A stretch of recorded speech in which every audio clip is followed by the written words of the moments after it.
On most of the top shows. Uh-oh, here comes someone. Like Jack Benny. However, when Bob, who was used to working to live audiences, got his own radio show in Hollywood, he was surprised to discover that no one thought to invite an audience. So he stole an audience from my father, Edgar Bergen. Edgar Bergen was now doing his show right next to mine at NBC on Melrose. So Bob got the ushers to rearrange the ropes leading out of the studio. When my dad's show was over, the people came out. And they walked right into my studio. We had it planted so they couldn't get away. And I was standing on the stage saying, come in, sit down. We go on the air in just a few minutes. Come in, sit. I'm Bob Hope. I'll explain the whole thing to you later. Come in.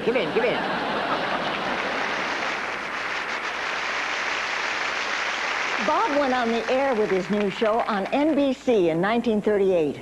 In 1 year, he became the nation's #1 comedian. The Pepsodent Show, starring Bob Hope.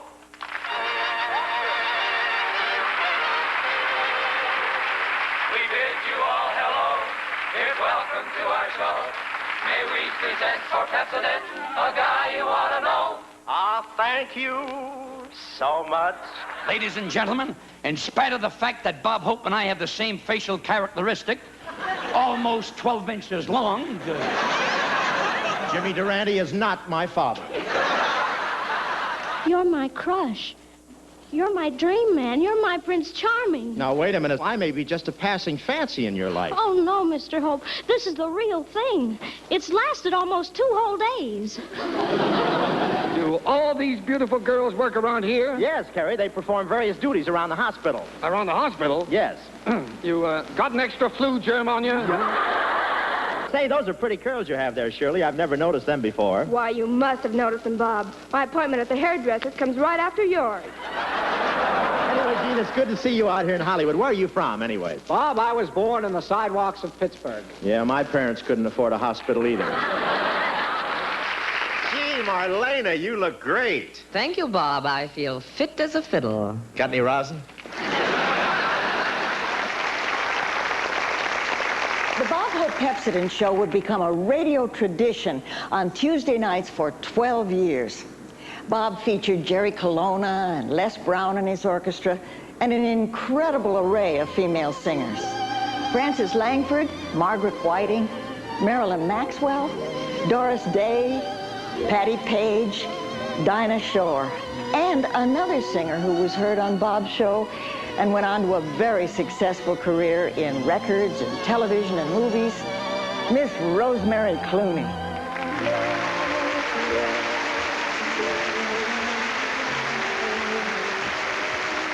Thank you.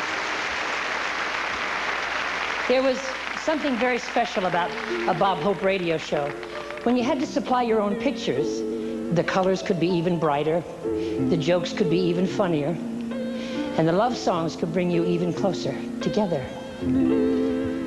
I'll be seeing you in all the old familiar places that this heart of mine embraces all day through.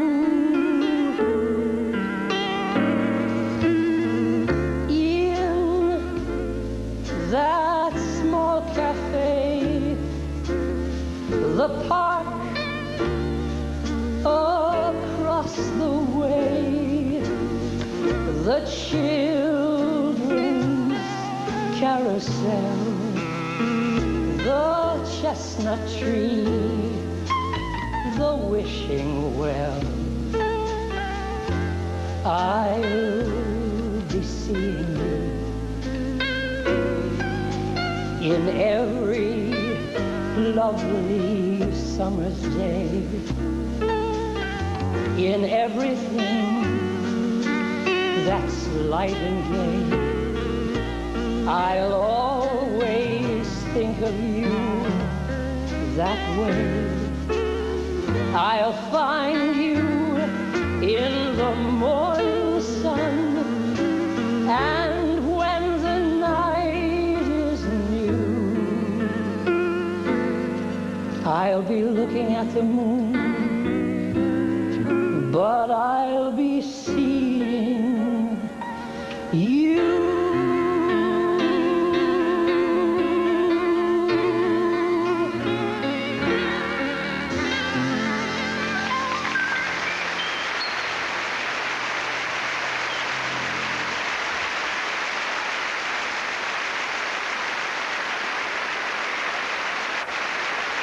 During the war, radio took on even greater importance. It became an instant two-way street, bringing America news from the war front and sending entertainment from home to our fighting men and women overseas. One of Bob's programs was actually filmed and fortunately preserved for us to enjoy 50 years later.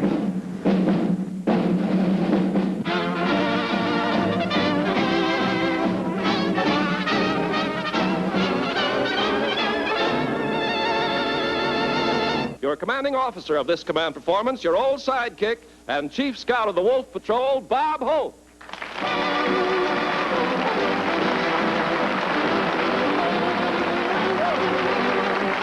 Thank you very much. Thank you. How do you do, fellas? This is Bob.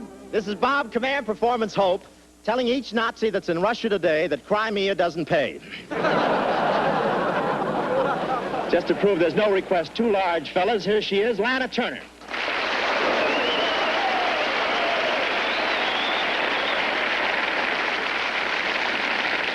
Hello, fellas. Hi, Bob. Say, have the FBI men found a steak yet? Yes, it's backstage. But, Lana, this is dangerous. If this audience sees steak, they'll come right up here after it. Oh, I don't know. They've seen ham all evening, and you're still here.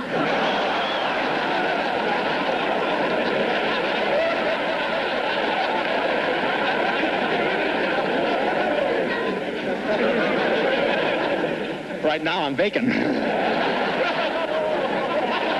Lana.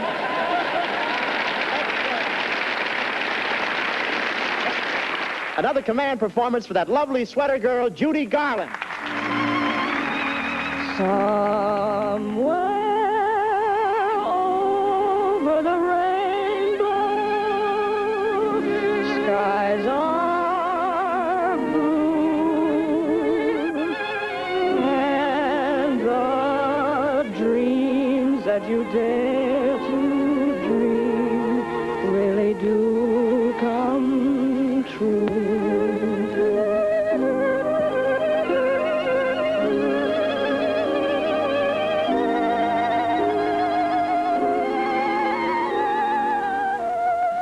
If happy little bluebirds fly beyond the rainbow, why, oh, why can't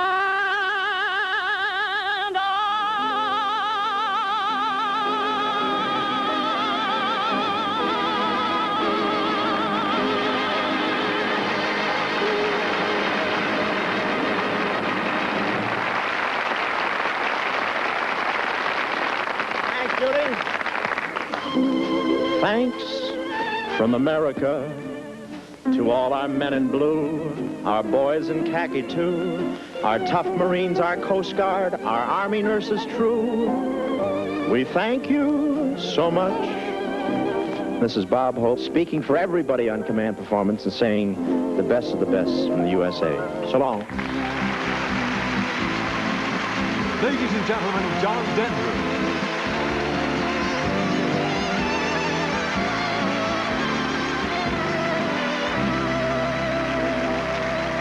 Bob Hope is the most generous performer that I've ever had the privilege of working with. Throughout his career, Bob Hope has worked with a myriad of performers, often developing friendships which remained long, long after the final credits have rolled. None, though, ladies and gentlemen, has outlasted this one. Hat, cane, trunk, train, that's the way it was in vaudeville. Song, cue, saw, shoe, then you went out front and made your kill. Gracie, say hello to everybody. Hello.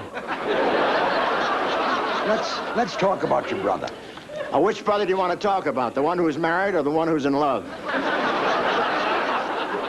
The one who's in love. Oh, my brother Harvey. Harvey, yeah. Yeah, he was held up last night. Held up? Yeah, by 2 men. Where? All the way home. But what made vaudeville so worthwhile was some of the unusual acts we worked with. Like the great Maurice, half man and half woman. Yeah. It was great until one night he was arrested for making a pass at himself. What was your first vaudeville act called? Maurice and his Wonder Dog.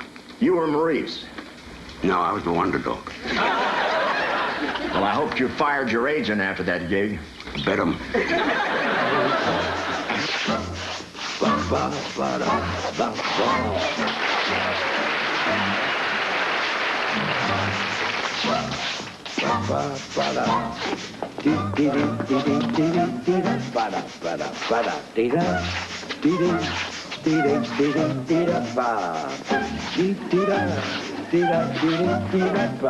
George, it's always a kick to have you. It's refreshing for me to be working with one of my elders. You're lucky. I don't have any.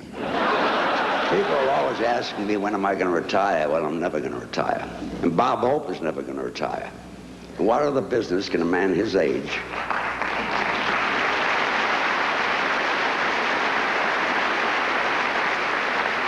What other business can a man his age be sitting in the box with the President of the United States, watching a great 3-hour show, and while he's sitting there, they're paying him a fortune? Had him and shot him, we smashed him and ashed him. We killed him in Wilton. They raved in New Haven. Hold it. They raved in New Haven? Where the hell is New Haven? I think it's somewhere in Connecticut, Kentucky. It was water, listen, every son and daughter. Aren't you glad that you bought a ticket to a good old vaudeville?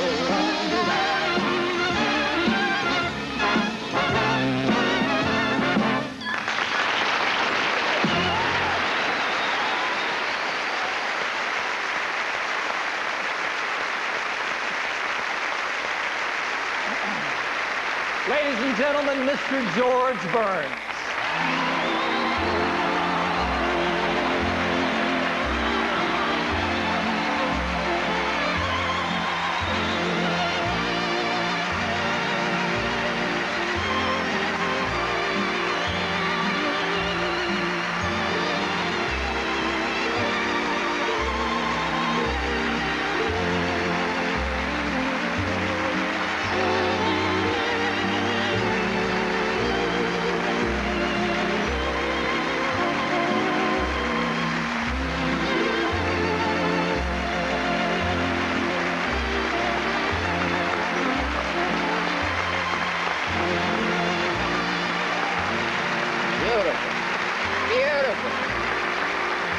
Thank you very much, and it's nice to be here. At my age, it's nice to be any place. That's a good line for you. I came here to help you blow out your candles. I understand your blower's gone. I don't know about you, but when I get up every morning, I get a newspaper, and I read the obituary column. My name isn't in it, I have breakfast. And if my name is in it, I have breakfast too. I won't leave on an empty stomach. So, Bob, you're 90 and I'm 97. Together, we're 187 years old.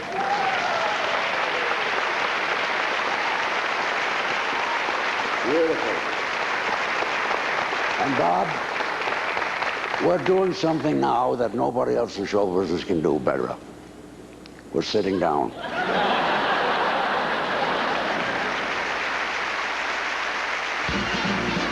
In the movies we discover Bob, the leading man and lover. Where there's life, there's hope. Bob Hope, the first 90 years, will return with Chevy Chase, Tom and Roseanne Arnold, and Bob in the movies.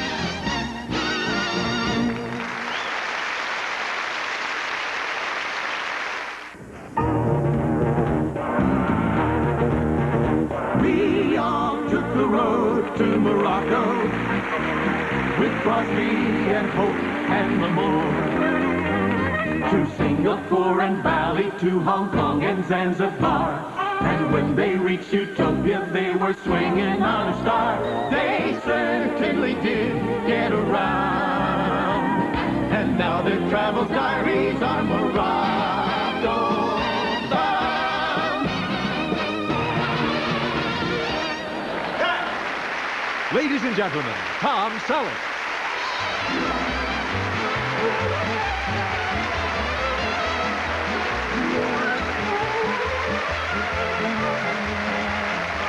Bob, the movies.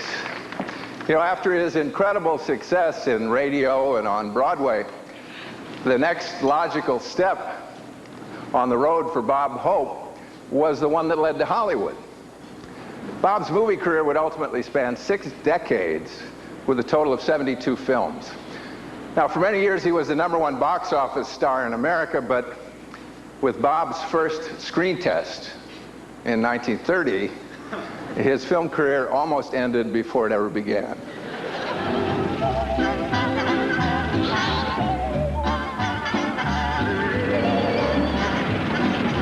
In 1930, I did a screen test for Pathé. And I said, "Can I see it?" And they showed it to me.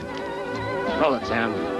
My nose came on the screen a half hour before I did and left after I left. And they didn't like it. I said, "That's it. Forget about pictures." I did another screen test a few years later.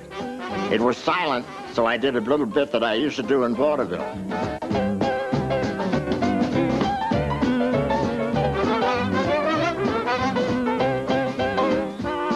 It's a little hokey, but I thought it might work. It didn't. Hollywood may have closed the door, but it was still open back east. I did movies for Sam Sachs and Warner Brothers down in Brooklyn. See, so I did what they call shorts.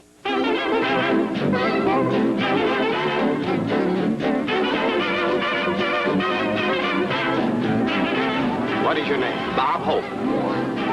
I am Robert, the new hairdresser. I'm a friend of Michael Cummings. Are you sure you're not a maniac? What business have you taking my picture? Why, madam, taking pictures is my business. Now watch the birdie. Have you ever seen a buttonhole like that? I mean... Oh, you ain't seen nothing yet. Does your face hurt you? It hurts me.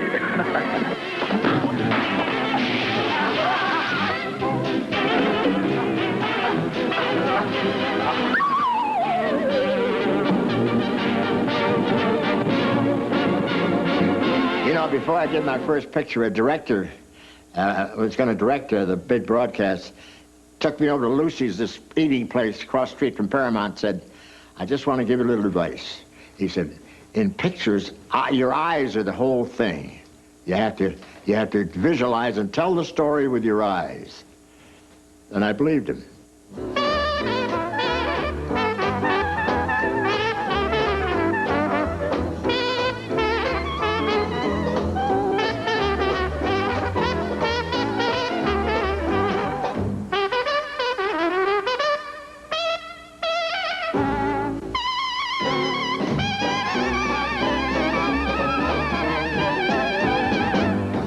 And the director said, "Cut." And he said to me, "Do you know what I told you yesterday about your eyes?" Yes. "Forget it." Then the big broadcast came on and it was a hit. And I was on my way in films. And the song I did with Shirley Ross was a hit. Thanks for the memory of rainy afternoons, swingy Harlem tunes, motor trips and burning lips and burning toast and prunes. And I had a theme song for the rest of my life. So much.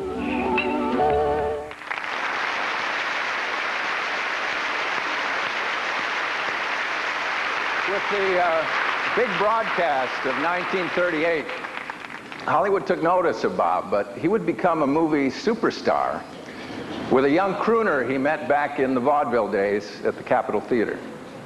The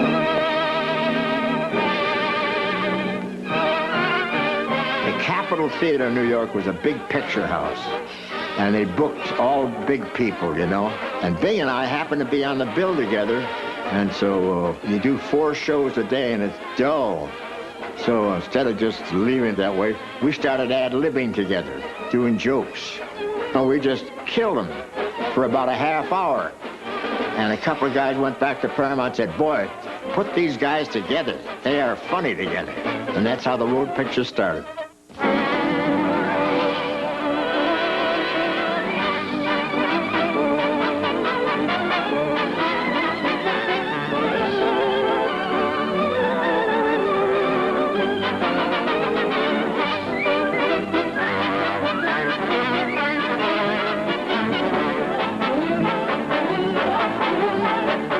Show them that other little number we do, huh? Yeah.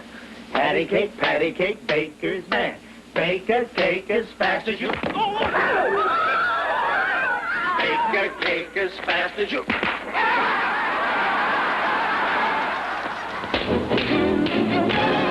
Fly, stretch. Patty cake, baker's man. Bake a cake as... Yes, sir, Junior. That thing sure got around. We're off on the road to Morocco. This taxi is tough on the spine. Beats the bus, huh, Junior? Beats me. Where we're going, why we're going, how can we be sure? I'll lay you 8 to 5 that we meet Dorothy Lamour. I despise you.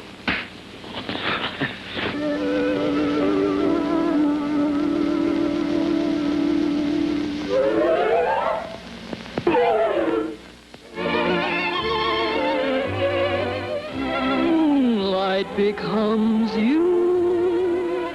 It goes with your hair. You certainly know the right thing to wear.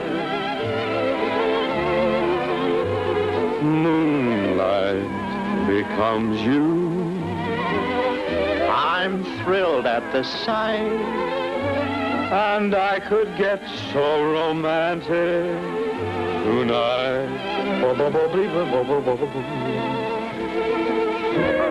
Hey, wait a minute! What are you going to do with 2 girls? That's my problem. Hey! Hey! Hey, come back! Wait for me! Oh, no, you don't. Stay right where you are, folks. This picture isn't over yet. Stay right there, kid, you see? Hey! Come here! Hey! Oh, no, you don't. No, you don't. No, stay right there. Keep it. Hey, George! Stay! Laura! Hey! Oh, no. No, stay right there. George! Get the writers. Get the producers. Get my agents. Get a girl. Get sabotage.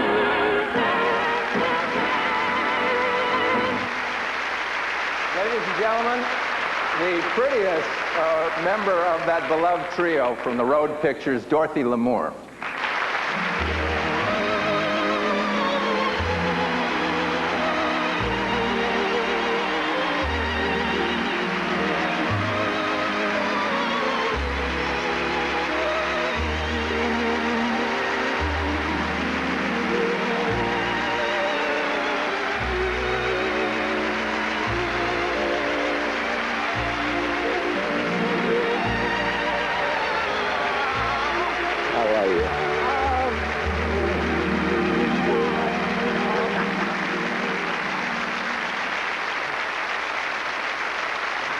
Can't help it. I've got to thank you for all of those wonderful memories.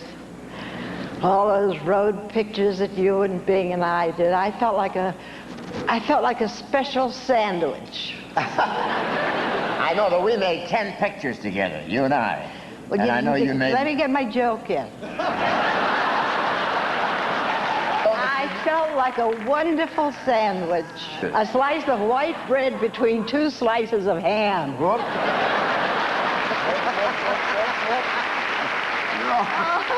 You got your own material, huh? It's my own material. I've been using that joke for 40 years. But you know, Bob, I love you so much. And I'm just so happy to be here to wish you a happy birthday and 90 more of them. Oh, thank you. Give me a kiss. Thank you. Thank you, sweetheart.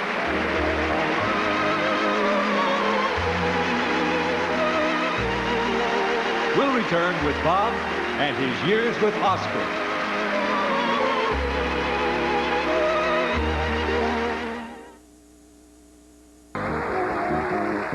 Bob gave us more than laughs and adventure in his movies.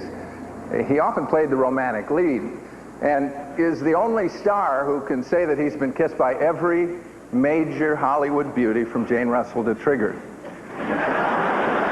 And when Bob wasn't kissing his leading ladies, he was singing to them. In fact, many of our favorite romantic songs of the 30s and 40s were first sung by Bob in one of his films. So here to remind us of a few of those melodies and memories are Peabo Bryson and Lea Salonga.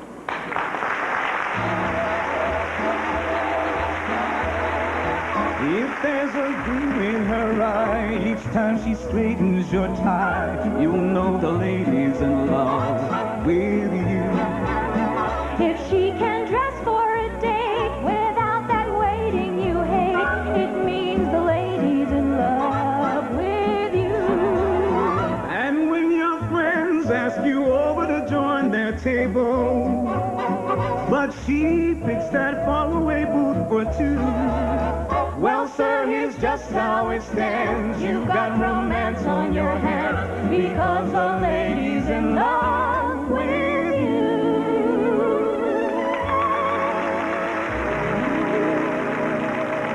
You do something to me, something that simply mystifies me. Tell me, why should it be you have the power to hypnotize me? Let me live neath your spell. Do that voodoo that you do so well. For you do something to me that nobody else could do.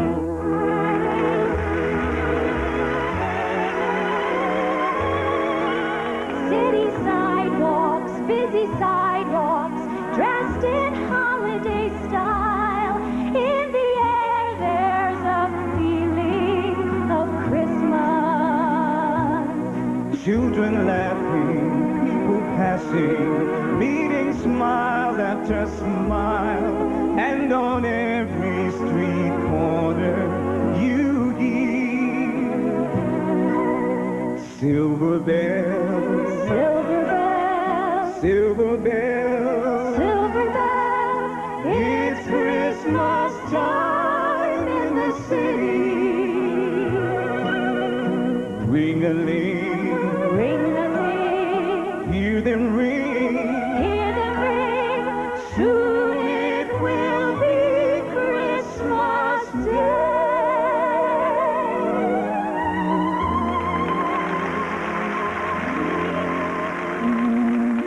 Thank you, darling. Thank you.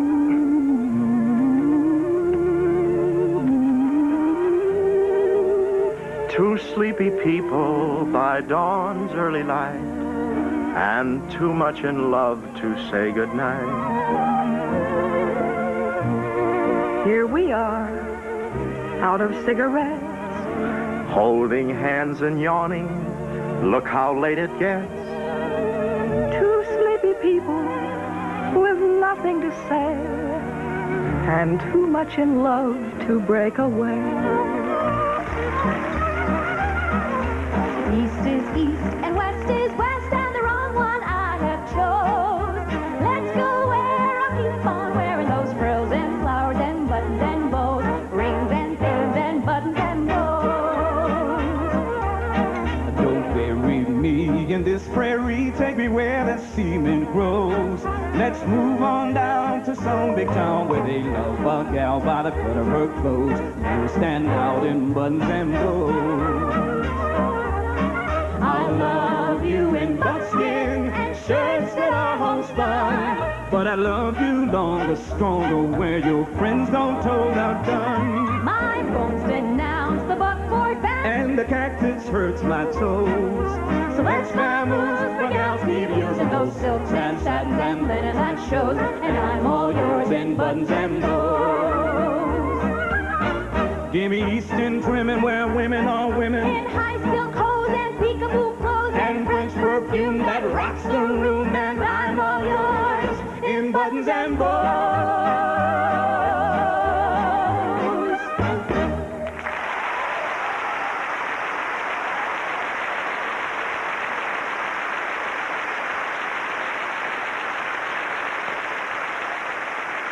You know, everybody remembers you, Bob, as the brash, flip comedian who played it for laughs on the screen, but few remember your ability to take a scene and turn it into an emotional experience, as you did in this scene from Sorrowful Jones.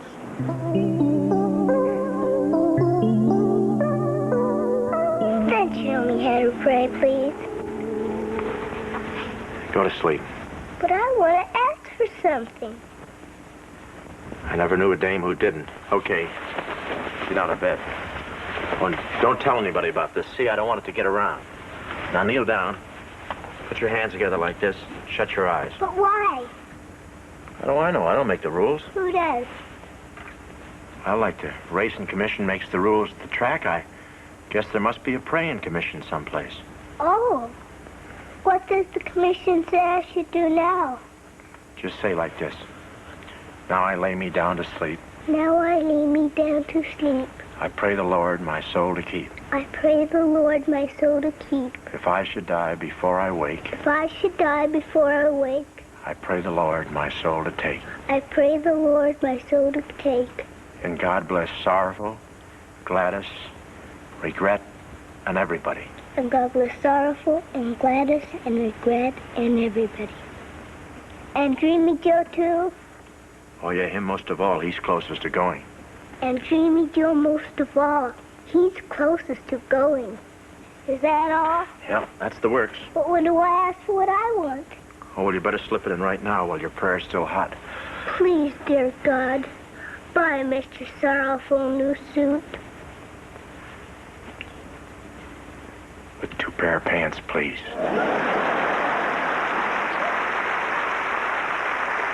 Bob, you know, the first time I met you, I think you called me, and that was a big deal, and a very big deal. And you asked me to be on your show, and that was a very big deal. And I think I said something to you like, why? You know, I don't sing, I don't dance. And I remember you said to me, oh, that's okay, we'll just do 10 minutes of stand-up. Well, 10 minutes to stand up with Bob Hope, that is a very big deal.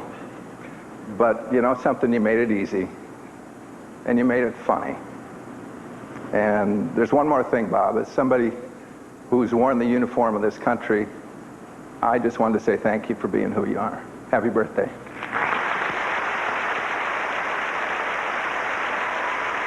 Ladies and gentlemen, Chevy Chase.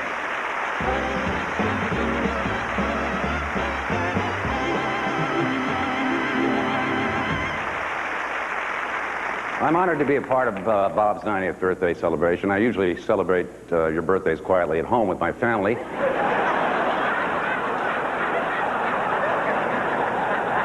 But there's something special about 90. In fact, I can think of a few things that are special at that age. Breathing in bran flakes are just 2.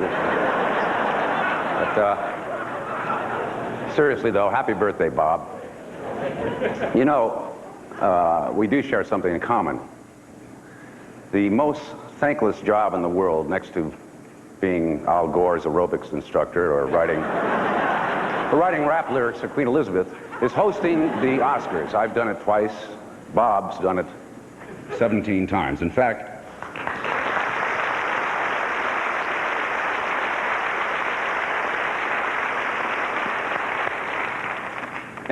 he's had the privilege of handing out 793 Academy Awards in those 17 years. He was supposed to hand out 795. They're still searching his house for the other 2. But Bob always brought a little class to the ceremonies. Unfortunately, Bob, they were looking for someone who would bring a lot of class to the ceremonies. Still, 17 years is a lot of laughs. At this year's 65th Academy Awards, it was two legends getting together once again, Bob Hope and Oscar. I would like to take a personal moment to say hello to someone who inspired me to host this show. I've done it 4 times now. He did it 17 times. He's 90 years old this year, and I just want to say to him, thanks for the inspiration. Ladies and gentlemen, sitting right over here, Mr. Bob Hope.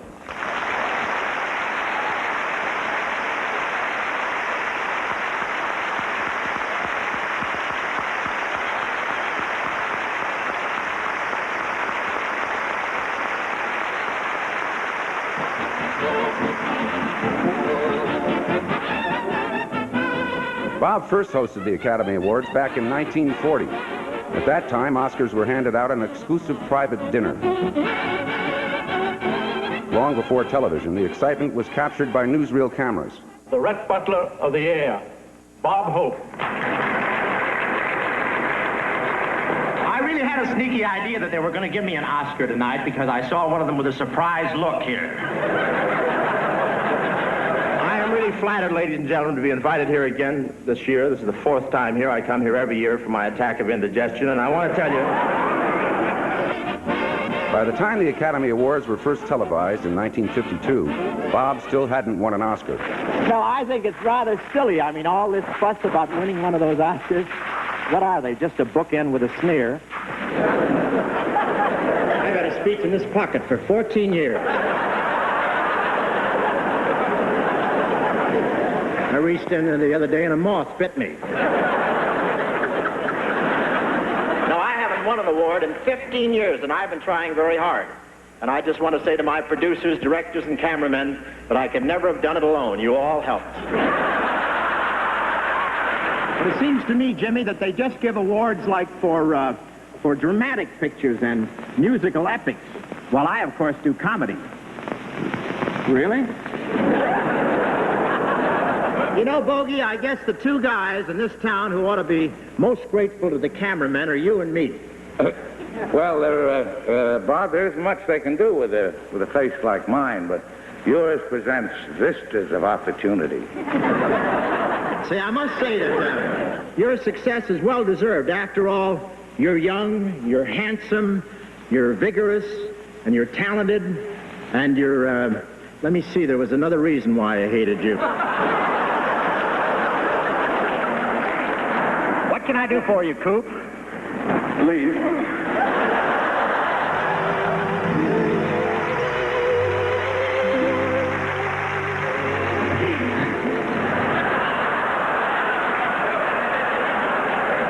Play around with that a while. Anyway, ladies and gentlemen, here we are once again. Welcome to the Academy Awards, or as it's known at my house, Passover. While Bob never won an Oscar for his acting, he received 3 honorary Academy Awards for his humanitarian efforts. Is this the same size as Crosby's? That's all I want. In 1978, Bob was asked to host the 50th Academy Award ceremony. It would be his 17th and final time. But saying goodbye would not be easy. That's why half a century is only the beginning. Just want you to know, if the Academy wants me back here in another half century, I'm available.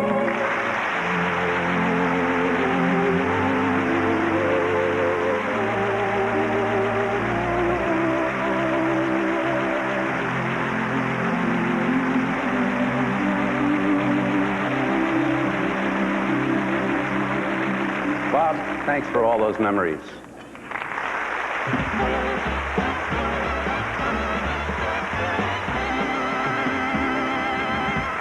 I always loved doing the Oscar show.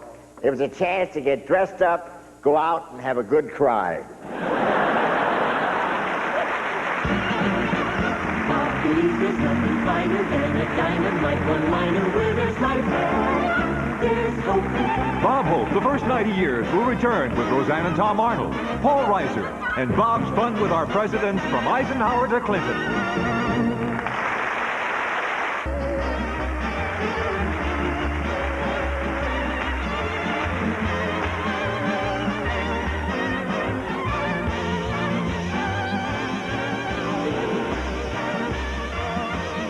It's the Bob Hope Show.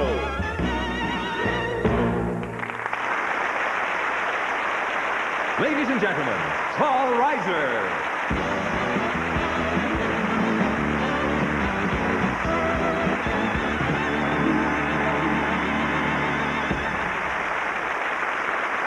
Thank you. You know, when it comes to a Bob Hope television show, everyone has their own memory. For me, it was the image of a man, a mic, and a monologue. Now, the monologue is the true test of a comic's ability because there's no character to fall back on, there's no goofy costume, there's no excuses if the lines don't work. It's just you and the audience, one-on-one. Bob was the master of the monologue. Now, it's true he had a lot of great writers, but ultimately it was Bob who selected the best material, organized it, and delivered it with supreme confidence. And in a Bob Hope monologue, you knew that the jokes would be topical, right up to the minute. I suppose you read where Elvis Presley passed his Army physical. I feel a lot safer now, don't you? Say, did you read about Project Mercury, where those 7 men have volunteered for the first flight into space?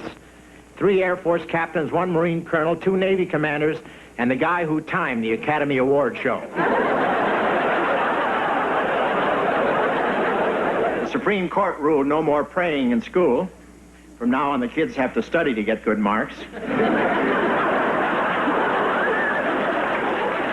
I see that the Beatles have arrived by plane from England. They were 40 pounds overweight, and that was just their hair.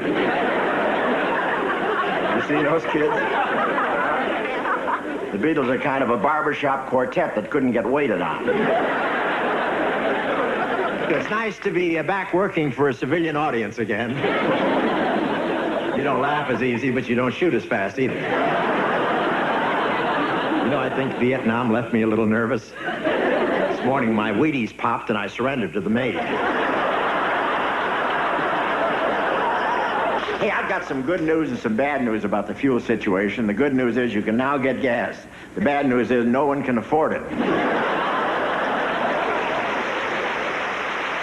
To this day, Bob Hope's writers have to stay on top of world events. Bob insists that his jokes be fresh as well as funny. And he's not an easy man to satisfy. Always eager to improve a line, he never misses an opportunity to test the material on anyone and everyone. In the very early years, we traveled by bus. You know, the whole show, with the orchestra, the cast, the crew, we're traveling by bus. We're going to play some army camp someplace, and we're going through the Mojave Desert. And as we're going through the Mojave Desert, there's a Navajo Indian and his squaw, and 3 little kids walking along the road, and Bob says, "Stop the bus." I said, "What do you mean, stop the bus?" He said, "I want to try out the monologue."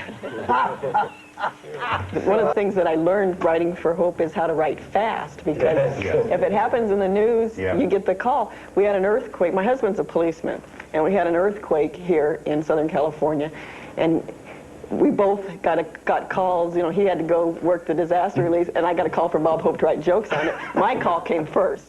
For you Easterners, an earthquake may or may not be easy to visualize, but about the best way I can describe it is, have you ever seen a range of mountains doing the funky chicken? Oh, what a shake that was. My zip code changed 3 times, and I was still in bed. And Hope said to me one day, he says, "Marty, I want to talk to you." That was bad news right away, as soon as he wanted to talk to me. He said, "What's the matter with the guys?" And the guys were always the writers. There were no other guys. The boys or the guys. What's the matter with them? I said, "What do you mean?" He says, "They keep giving me these McCarthy jokes." He said, "Don't they know that 10 guys went to jail? Don't they understand that the show could be taken off the air? What are they trying to do to me?" And I said, "Control yourself, Bob." I said, "First of all, it happens to be the topic. It's all anybody in the country is talking about." And he didn't say anything else to me. 3 days later, I got a call. Hope. He says, "You were right, for once." He says, "Those jokes played. The audience screamed. They hollered. They applauded. I got an ovation." And I said to him, "Where are you?" He says, "I'm in Wisconsin at the state fair." I said, "You went to his home state to try the jokes?" And that's Hope. He's the bravest human being in the world. I can remember when baseball was the national pastime. Now it's talking about Senator McCarthy. Senator McCarthy was at the game when one of the Washington fielders speared an easy pop fly. He applauded. He was glad to see another senator catch it for a change.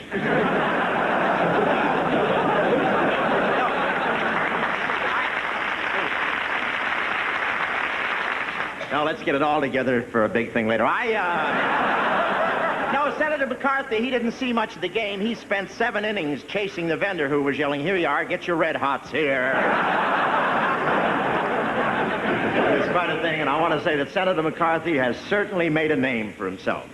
I don't know what it is, but he's made it. I love the line he did when he was invited to stay at the White House. Yeah. And he slept in the Lincoln Room. And he said the next morning he woke up and freed all of his writers. Did any of us write that? I think he came up with that on his own.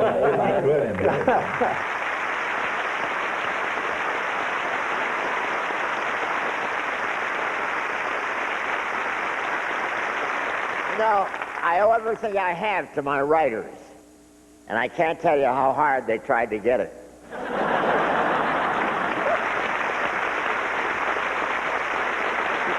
Bob Hope has been a friend of every president since Franklin Roosevelt, which is really quite amazing. I mean, just think how you would like it if your friend took shots at you in front of the whole country.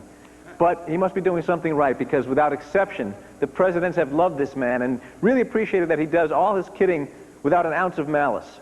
Here is Bob with some presidential zingers. 1953 was the year President Eisenhower moved into the White House. He still isn't too comfortable there, though. I wouldn't say Harry booby-trapped the place, but when he moved out, Ike found all the beds short-sheeted, salt in all the sugar bowls, and all the washrooms were marked enlisted personnel only. Everyone's thrilled by the wonderful recovery being made by our President Eisenhower, and I want to say that he really is coming along great. In fact, he wanted to watch my last TV show, but the doctor said nobody's that well. Wasn't that a wonderful meeting between Eisenhower and Kennedy at the White House? Ike said, "Congratulations on your victory." Kennedy said, "I have to win. It's so hard to find a place where they'll take children." Oh, you read about President Kennedy saying we should all drink milk? Milk. Maybe he's younger than we think, huh? Hey, how about the inauguration? Wasn't it thrilling to see LBJ sworn in as President of the United States of Texas? You know, the president stopped bombing North Vietnam, but he just dropped a $113 billion budget on us. $113 billion. That's what happens when you give a Texan an expense account.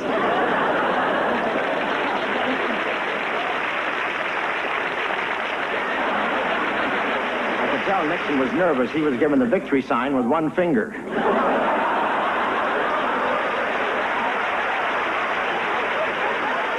Over in China, they're all wearing the Nixon look. That's a suit that's so tight your arms pop up and go like this. Bob, as you celebrate your 90th birthday, I want you to know that I remember vividly the first time we attended a dinner together. The photographer asked us to look at each other, and he got a picture of the 2 most famous ski slopes in America. Ford is very down to earth. He's been president now for 2 months, and he still swims in the pool. Not once has he tried to walk across it. I played golf with President Ford many times. I'm not only a friend, but I'm one of the survivors. I've seen yours sliced too, Bob. As a matter of fact, they have a Bob Hope Highway here. It goes straight about 200 yards and then curves off into the woods. No, they have a Gerald Ford Highway here. It goes straight about 200 yards and then curves off into the woods. The man is so desperate for material, he'll even steal a joke from an ex-president. And they're having a nice Christmas dinner at the White House. Turkey with all the trimmings. Peanut butter, peanut brittle, and mashed peanut. Now, who can blame Russia for wanting to be friends with Carter? They have all our bread, but what good is it without peanut butter? There's sometimes a fine line between comedy and politics. Bob Hope can erase that line. Bob, you do have a great way of making Washington funny, even funnier than we politicians can make it. An actor finally got into the White House. We went from peanuts to popcorn.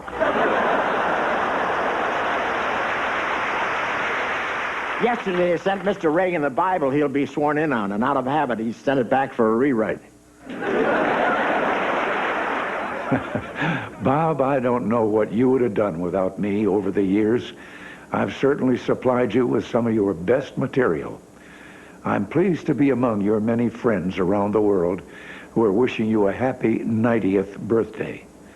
It's especially enjoyable for me since you're one of the few men in this world older than I am. I feel like a kid. Did you read where President Bush was hooked in the earlobe by his son Jeb while fishing in Maine? Saddam Hussein may be the butcher of Baghdad, but President Bush is now the catch of the day. It's a good thing the hook didn't get President Bush in the lips. He wouldn't have anything to read.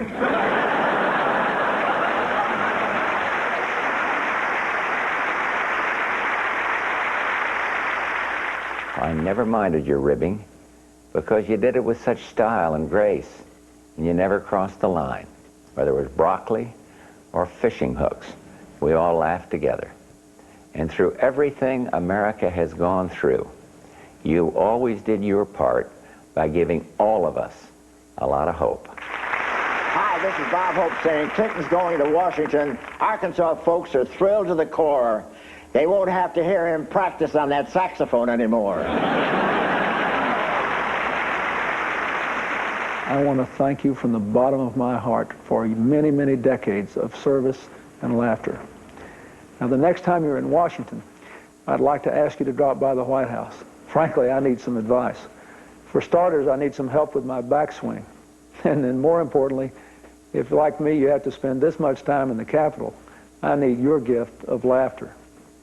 Hillary joins me in wishing you continued success and happiness and the joy that comes from knowing you have a very, very special place in the hearts of all Americans. Happy birthday, Bob.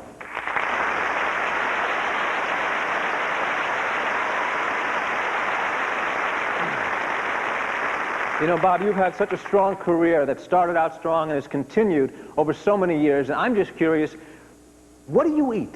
Is there some salad I should be having? Is there a special sandwich that's a big secret? Please, after the show, I would love to find out. I want to thank you very much for having me join you tonight and have the happiest of birthdays. Thank you.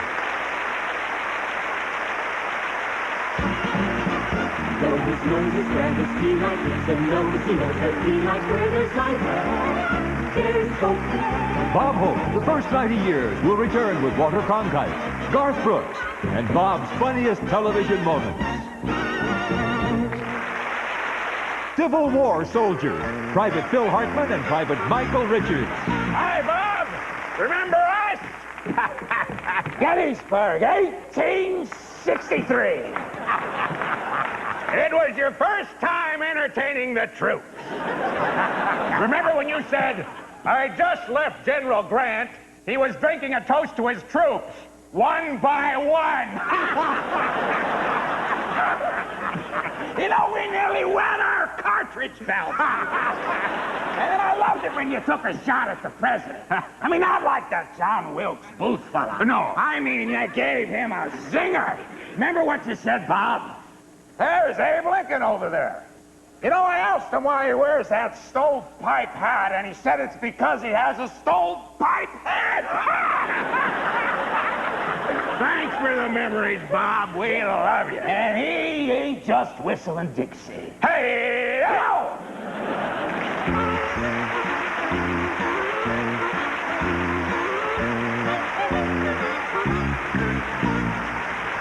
Ladies and gentlemen, Raquel Welch.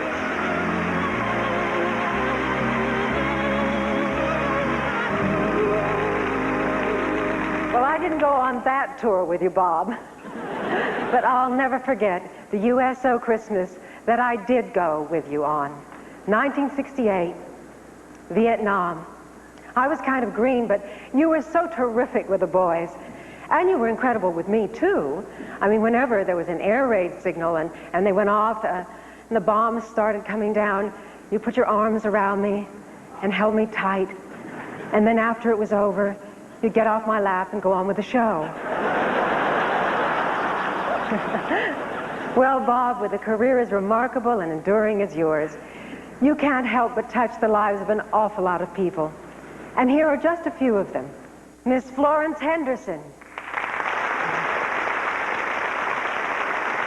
Hi, Dolores. Hi, Bob. Bob, I would just like to say happy birthday, and you represent everything that I would like to be at your age. You're smart, you're funny, you're sexy, you're rich, and most of all, you're alive. Keep it that way, Bob. We love you.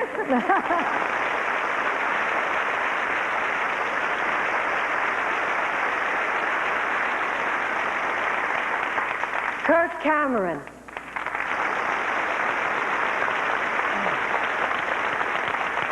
Bob, it really is such an honor to be here tonight to wish you a happy birthday. I remember the time when we had just finished a television special. It was a tribute to Lucille Ball, and I was invited over to your house for dinner.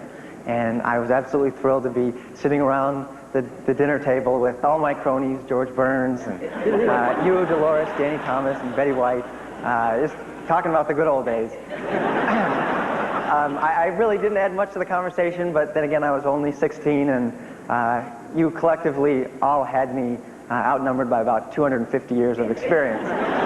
So thank you, I'll never forget it. I've also taken up golf, and I wanted to treat you to 18 if you'd like to, for your birthday. Happy birthday.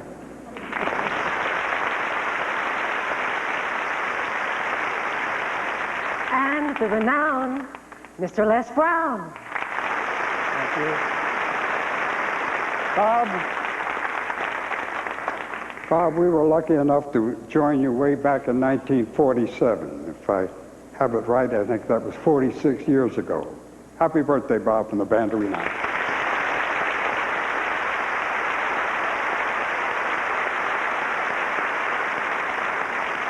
Happy birthday, Bob. To me, you'll always be the godfather of stand-up and the absolute king of comedy. I love you.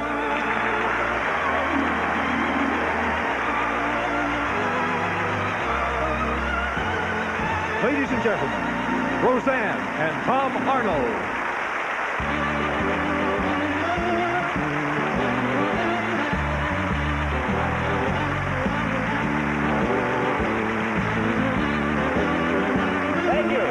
Thank you very much.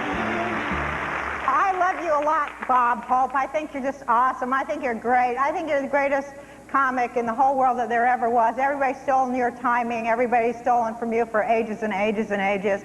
There's never been nobody like you, and there never will be. And I just want you to know that we love you.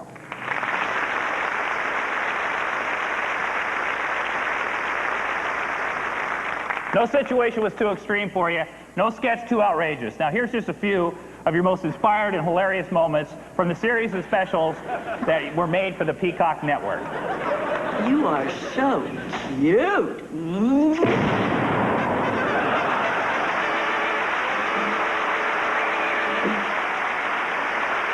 Oh, it's amazing. After all these years, the spell is broken. I'm human. I'm a human again. What are you?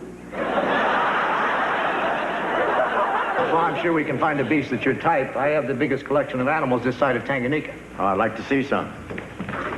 How about this pair of rabbits? What do they do? You got to be kidding. Oh, well, forget it. I have a very small apartment. We're the Happiness Boys. I'm Ernie. And I'm confused because I didn't see it. I'm sorry. I'm sorry, I got one eye and it was looking the other way.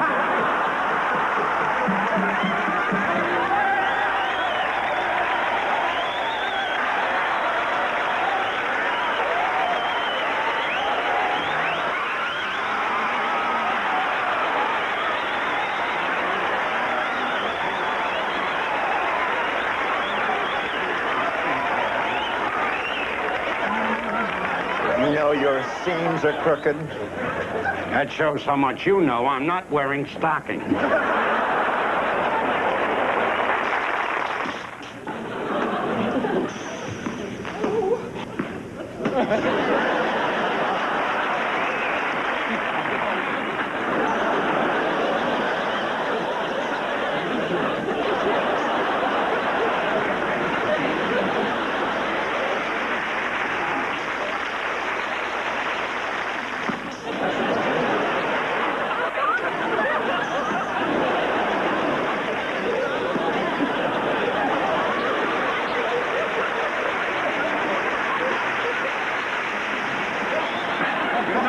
Here wants to ring aside a table. Mad the dog of Marvin and his gorillas. That crazy, no good, rotten mad dog killer? Yeah. Tell him we're sold out. You tell him yourself, boss. He's right behind you.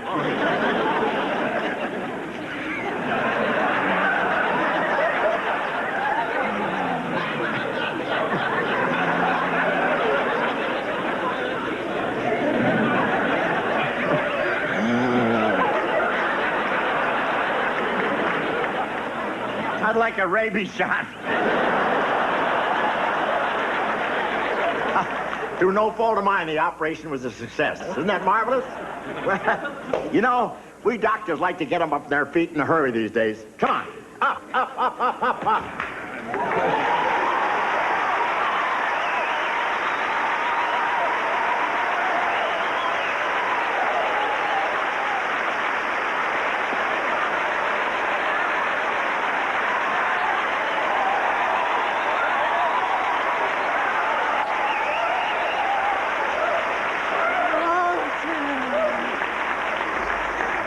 Melanie. Oh, let's go. Hey, wait a minute. You're stealing my girl. What have you got to say for yourself? It is a far, far better thing than I've ever done before. Meatballs, take 19.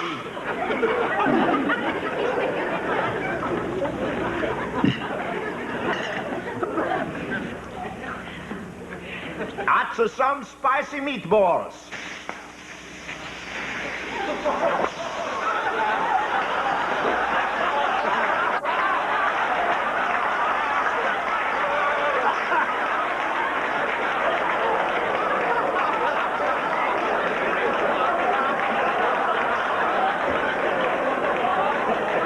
Want to do it again, Bob? No, you don't know. You don't know the best part. The wind went right through my head. Yeah, that's all we need. Yeah. Tie him down. Roll fast. Take 312.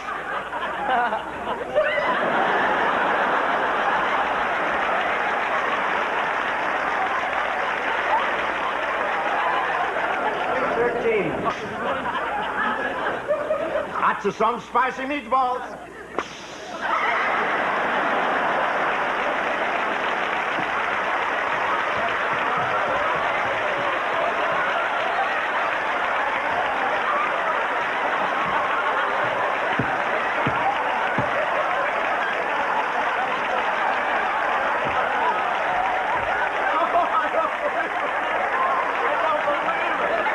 Meatballs, take 20.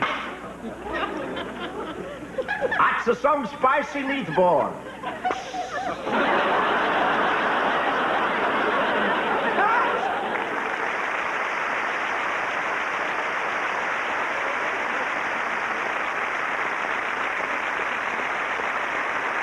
Anyway, happy birthday, Bob. Thanks for having us.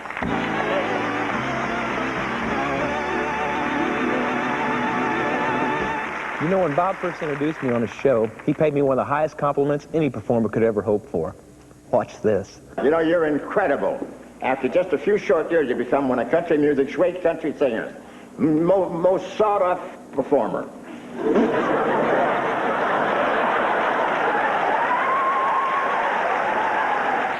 And after just a few short years, you become one of country music's most sought-of performers.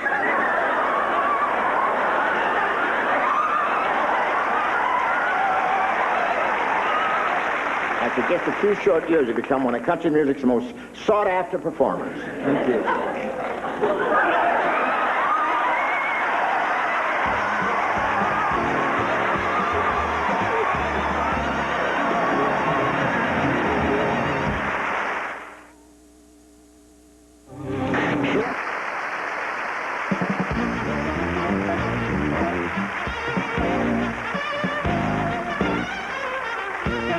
He was a famous trumpet man from old Chicago way.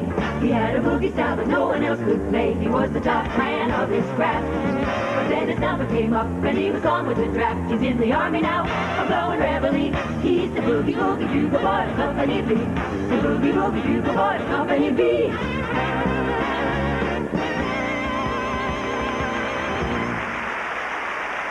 Ladies and gentlemen, Walter Cronkite.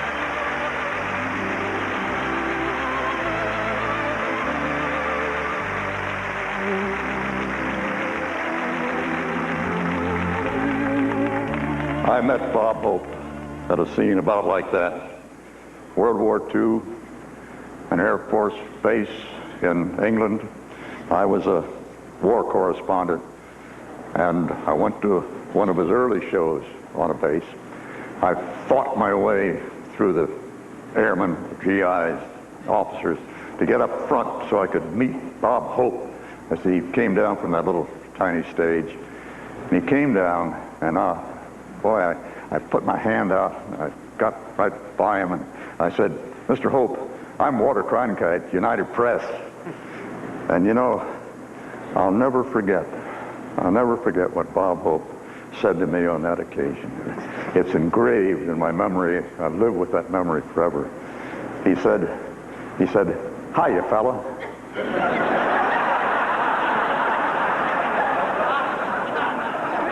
But fortunately, as years went on, I got to know Bob a little bit better, I'm happy to say. But all of us have memories of him in those days, wartime, all he did.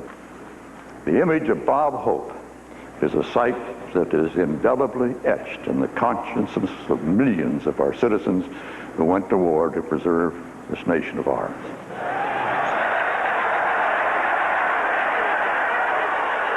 Bob Hope's first performance for the military at March Field in 1941. Maresy dotes and dozy dotes, and little lambsy divey, a kiddly divey too, wouldn't you? Maresy dotes and dozy dotes, and little lambsy divey, a kiddly divey too, wouldn't you?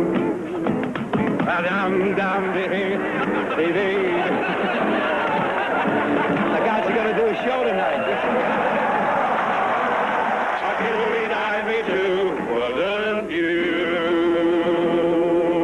Somebody's flat. Thank you. Don't you stare at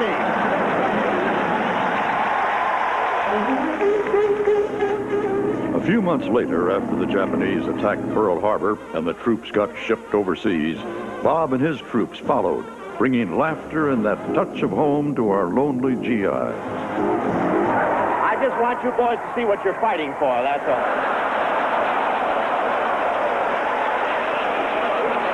How about Mr. Jerry Colonna, right there? Oh, thank God you men dressed in khaki. You may think that I'm a bit wacky. Why don't you get back in the sacky? There's room for two. Your nose and you.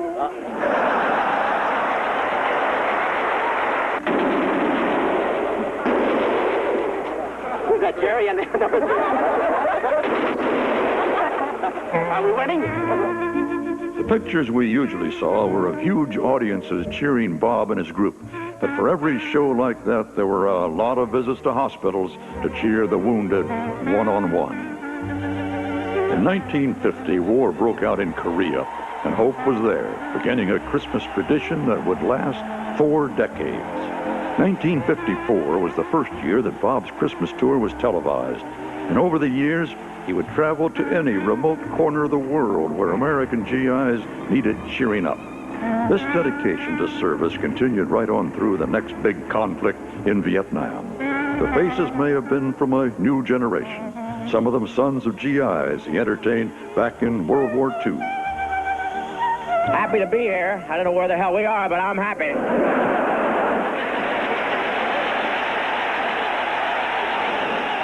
miss Saigon. It's such a friendly city. I'll never forget the time a total stranger walked up to me and handed me a grenade. Are those ours?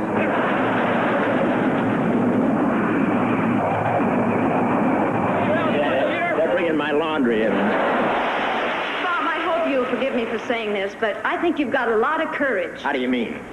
You know, you do jokes about the president, about the Pentagon, and about Congress. How do you get away with it? Get away with it? Why do you think I keep winding up in Nakam Phanam?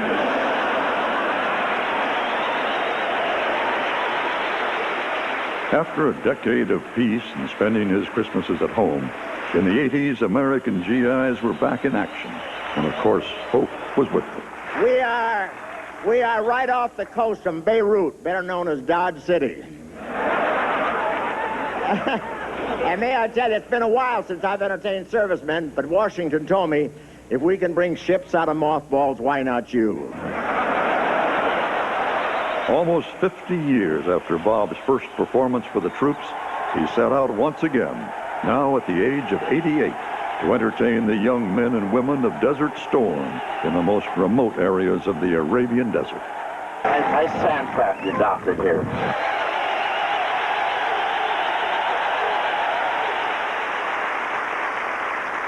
No matter what year, what war, what theater of operation, for American troops overseas at Christmas time, there was one thought that crystallized all their wishes. And that thought is given voice now by someone who was often there herself with the Hope Troop and is here tonight to share the moment, Miss Ann Jillian.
For more than 50 years, Bob Hope made countless trips around the world to entertain our servicemen and women.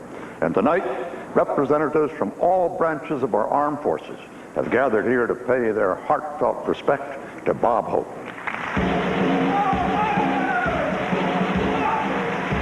Ladies and gentlemen, the color guards of the armed forces of the United States.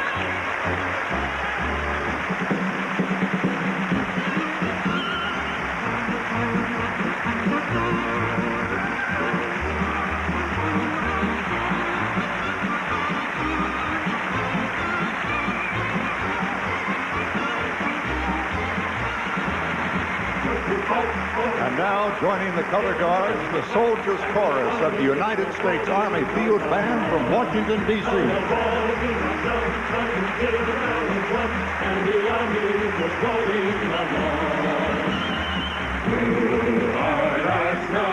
Also from Washington, the United States Navy Band Sea Chanters.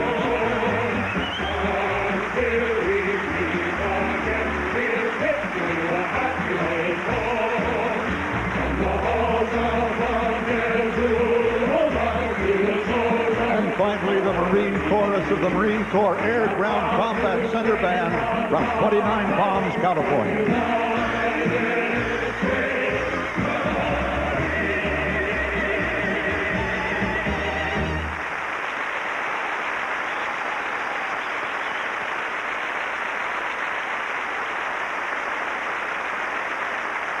Bob, you made more than 700 trips for our military, logging millions of miles, and at times under enemy fire, too. Tonight, some of the men and the women who have entertained over the years return to pay tribute to you, veterans from World War II. From Korea, from Vietnam, and from Operation Desert Storm.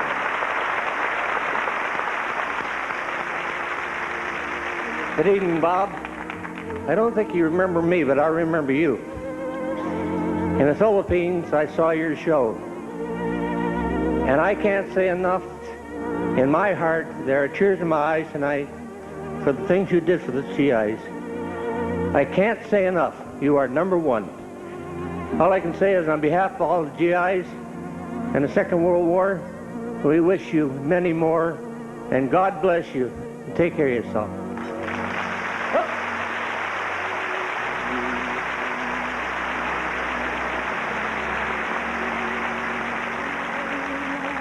Evening, Bob. I'm Rick Seward, Master Gunnery Sergeant, United States Marine Corps, retired.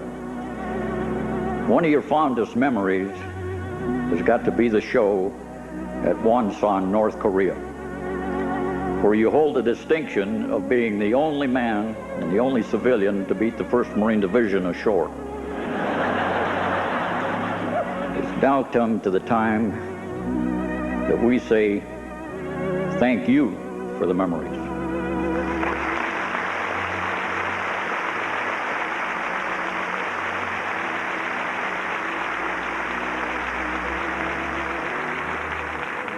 Hello, Bob Hope. My name is Donald Brandon, and I was assigned to the 6606 Air Installation Squadron. That was Goose Bay Air Force Base in 1954. You appeared there and gave us a wonderful show. The temperatures of weather was somewhere between 25 to 50 below zero. Thank you very much, and hope you have many fine years left.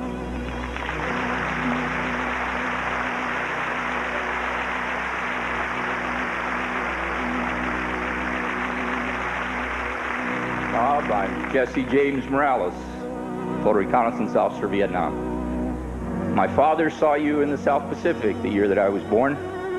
My son saw you 2 years ago over in Desert Storm with the 101st Airborne. But I, Bob, had the pleasure of seeing you in Vietnam on my first of 3 tours there. You came to us in 1965 at Da Nang, and we really enjoyed that show. And especially being so far from home and knowing that Christmas was going to be an interesting time in monsoons. Thank you for the memories on behalf of my family and all the Vietnam vets who were there.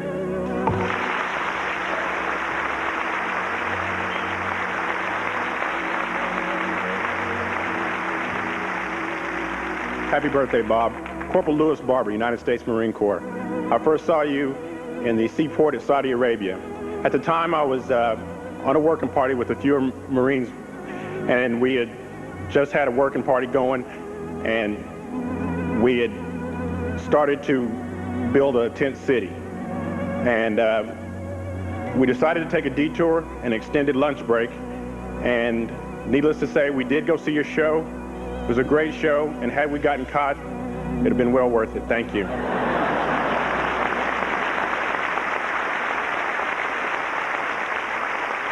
Bob, you were always there for us, and we will always be there for you.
Coming up, Bob's Funniest Moments with Lucille Ball.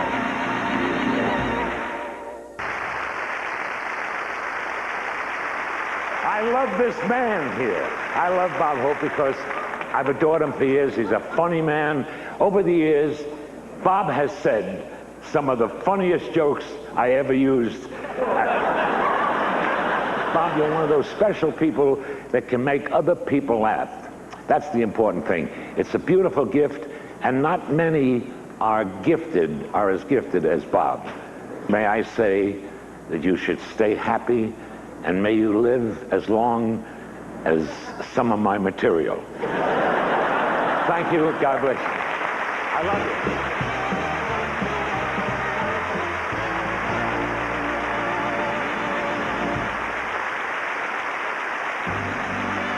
Ladies and gentlemen, Lucie Arnaz.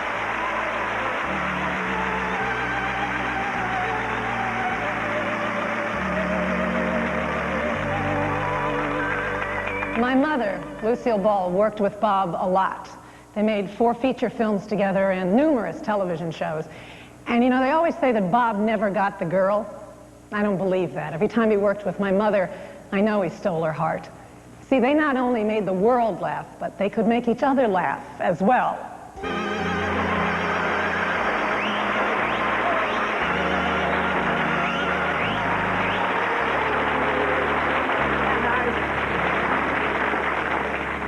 Oh, Lucy, it's a pleasure to work with you. You always give such a brilliant performance. Well, Bob, next to you, anybody would look good.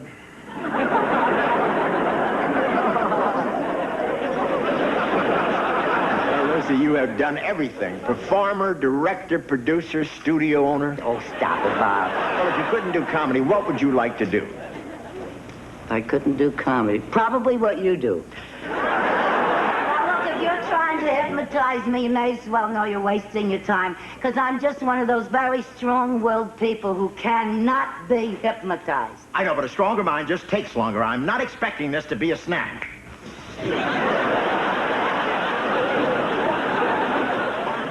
You're supposed to boost me up. Boost.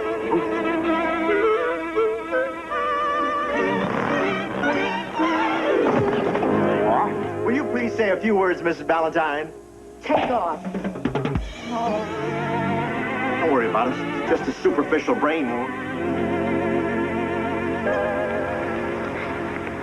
Oh, the heck with it. Thanks. Ah, yes. Hey, Jen. You're kidding. Take that. Oh, I can't believe it.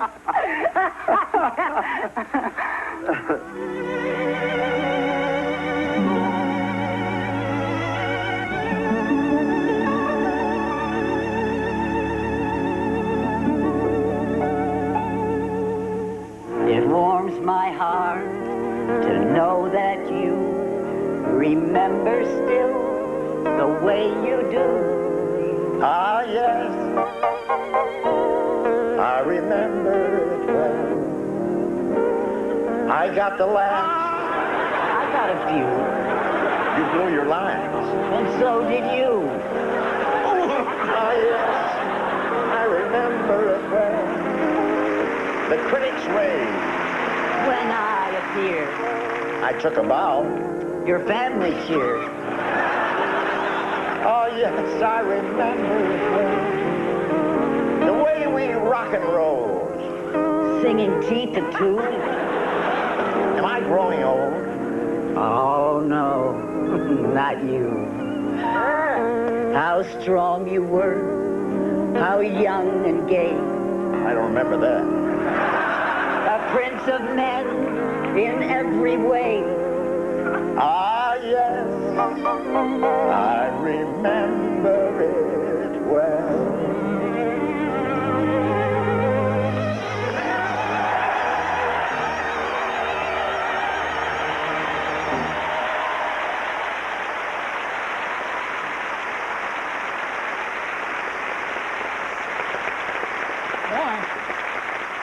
I was lucky, you know. I was a little girl and I got a chance to watch the two of you work together, Bob. And sometimes Mom would screen some of your movies at our house, and then I got a chance to sneak downstairs and watch. And one night, Mom ran a movie called The Big Broadcast of 1938. And as I hid down there watching you up on the screen, singing with Shirley Ross, I used to dream that it was me you were singing with.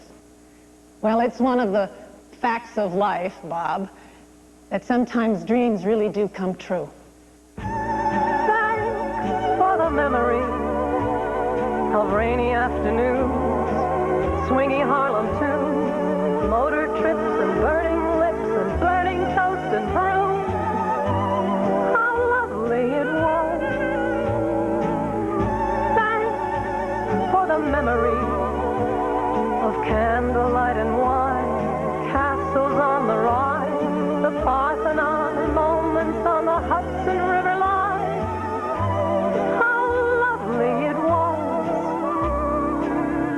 Many's the time that we feasted, and many's the time that we fasted. Oh, well, it was swell while it lasted. We did have fun, and no harm done. Thanks for the memory of crap games on the floor. Nights in Singapore, you might have been a headache, but you never were a bore. Oh, thank you so much. Thanks for the memory of China's funny walls, transatlantic calls. That weekend at Niagara when we hardly saw the fall. How lovely that was.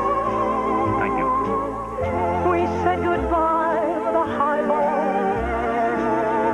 And I got as high as a steeple. Did you? But we were intelligent people. No tears, no fuss.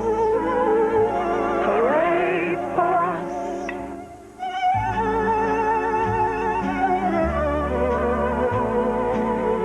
Strictly entre nous. Darling, how are you? How are all those little dreams that never did come true? Awfully glad I met you. Cheerio, toodaloo.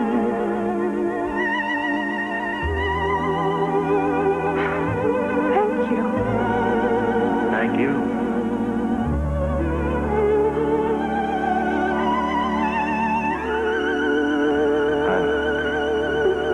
I know, dear.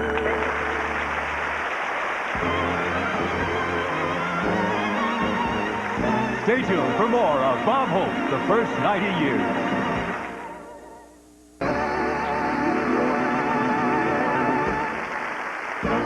Ladies and gentlemen, please welcome Bob's nephew, Chester Hope.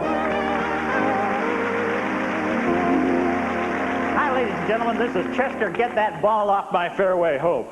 And what a thrill it is to be here at Uncle Bobby's 90th. Now, what a crowd here tonight. Former presidents like Gerald Ford, former broadcasters like Walter Cronkite, former ABC stars like Roseanne and Tom Arnold. Now, but even Madonna got into the spirit of the evening and decided to wear her underwear on the inside. And how about that flyby at the beginning of the show by the Air Force aerobatics team, the Thunderbirds? Of course, now with all the military budget cuts, they're dropping leaflets, "We'll fly for food." Now, I want to thank Uncle Bob for letting me help him celebrate his 90th birthday and for giving me an opportunity to plug some of my upcoming dates. Because on the 16th, I'll be doing a big heart dinner at the Eisenhower Hospital in Palm Springs. Then it's on to El Paso, Texas for the 18th annual chili cook-off. And then up to Seattle for the Festival of the Trees. And then back down here to Burbank, where I'll be taping my big special with guests Brooke Shields, Gary Coleman, Conan O'Brien, Mark Spitz, Jason Alexander, Miss World 1993 and the LA Kings, and of course, former Chancellor of West Germany, Helmut Kohl, right here on NBC. Oh, seriously, ladies and gentlemen, I'm Dave Thomas, and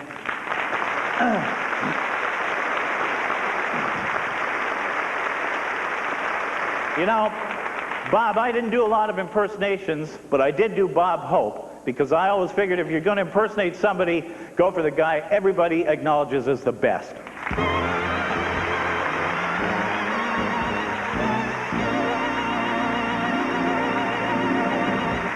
Ladies and gentlemen, Brooke Shields.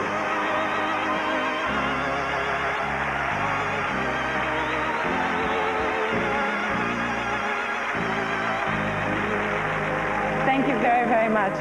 Bob, I'm very happy to be included in tonight's tribute to you. You know, after doing 28 shows with you, and after being on the road all over the world, I want to say thank you very much, because not only do I love you, but during those years I learned a great deal professionally as well as personally. Now, on many of those trips, your wonderful wife, Dolores, came with us. And I was lucky enough to observe the love that the two of you shared together. See, Bob and Dolores met in, it was the winter of 1933, when Dolores was singing in New York at the Vogue Club. She was well on her way to an extremely successful career. And as Bob walked into the room, he heard Dolores sing Paper Moon. And it became one of his and their together, their favorite songs. Now, knowing that you two will be celebrating your 60th wedding anniversary very soon, it seemed only appropriate, Bob, that someone sing it again for you tonight.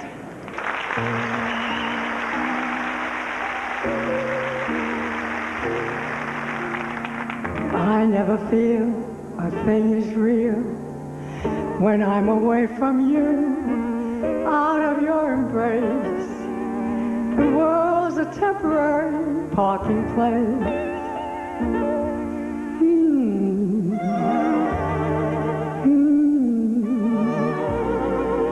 A bubble for a minute.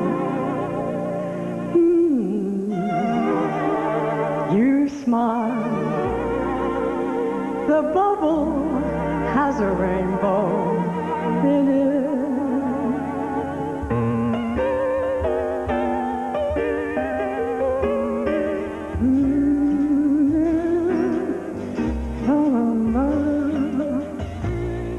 It's only paper moon sailing over a cardboard sea, but it wouldn't be make-believe if you believed in me. It's only a canvas sky hanging over a muslin tree, but it wouldn't be make-believe if you believed in me.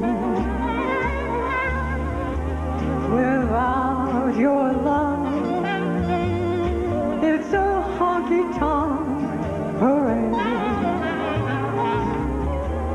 Without your love, it's a melody played in a penny arcade. It's a Barnum and a Bailey world, just as phony as it can be. But it wouldn't be make-believe if you believed in me. Without your love, it's a honky-tonk parade. Without your love, it's a melody played in a penny arcade. It's a Barnum and a Bailey world, just as phony as it can be. But it wouldn't be make-believe if you believed in me.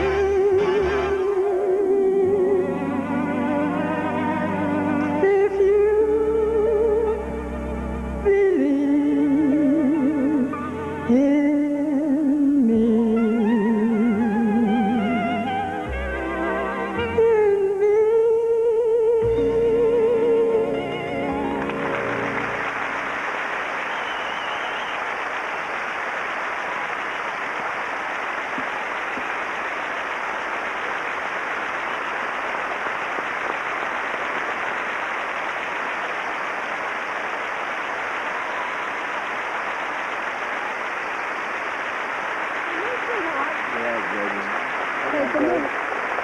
Thank you. Right out here, Dolores.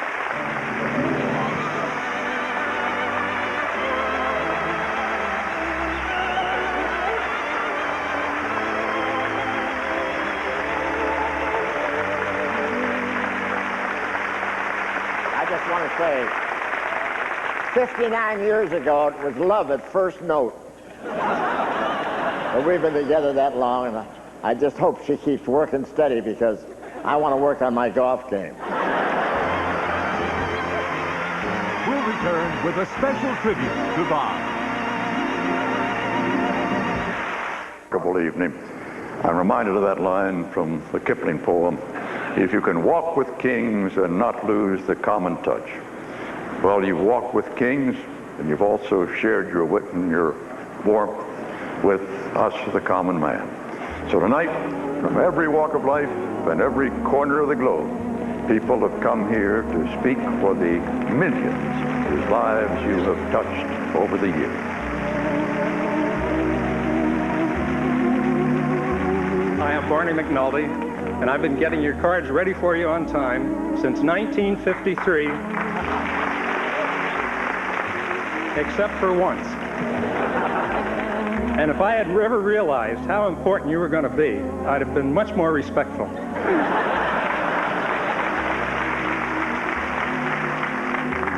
As most people think, I am not Giuseppe Bacigalupo. I'm Silvio Caranchini. I've been Bob Hope's associate producer, production manager for the last 43 years. And I think the only reason he's kept me around is because, like his wife Dolores, both of us are Italian, and he knows he can trust us.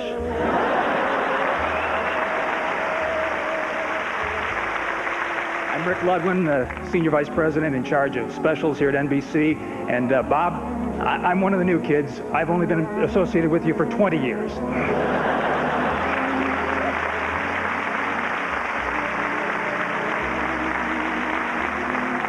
I'm Ward Grant, and for 21 years I've been director of Bob's Public and Media Relations, and only have been fired 5 times.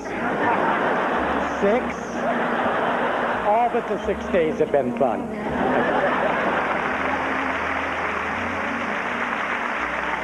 I'm Mr. Armando Magdaleno, and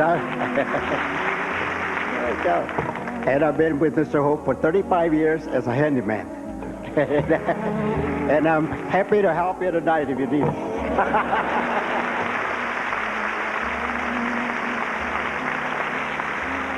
I'm Army Orchard. Thank you.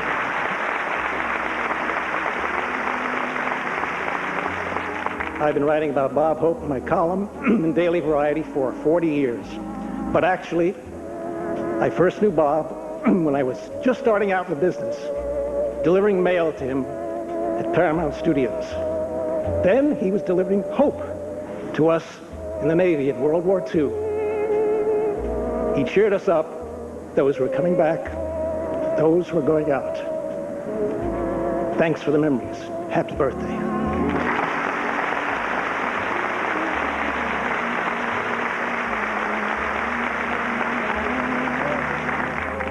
My name is Hal Cantor. And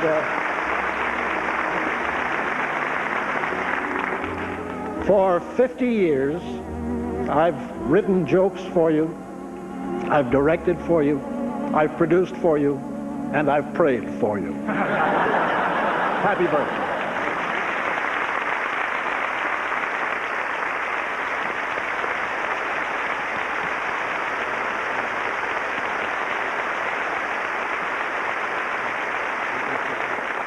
I'm Gerald Ford.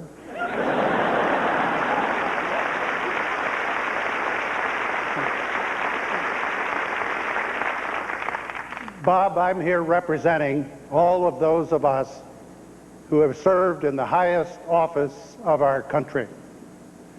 Happy birthday, Bob. Happy birthday.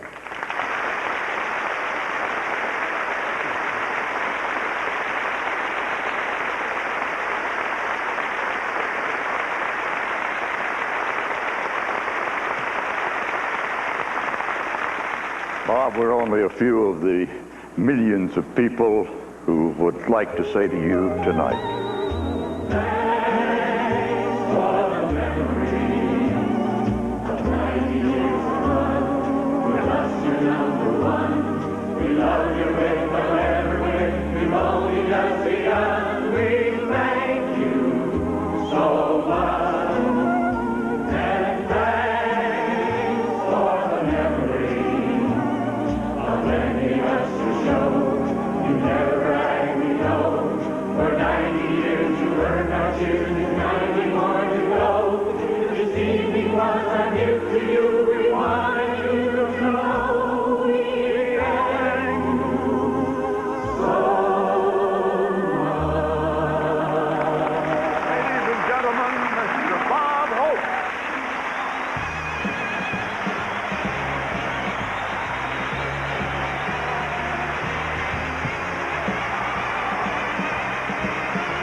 Good. That's great.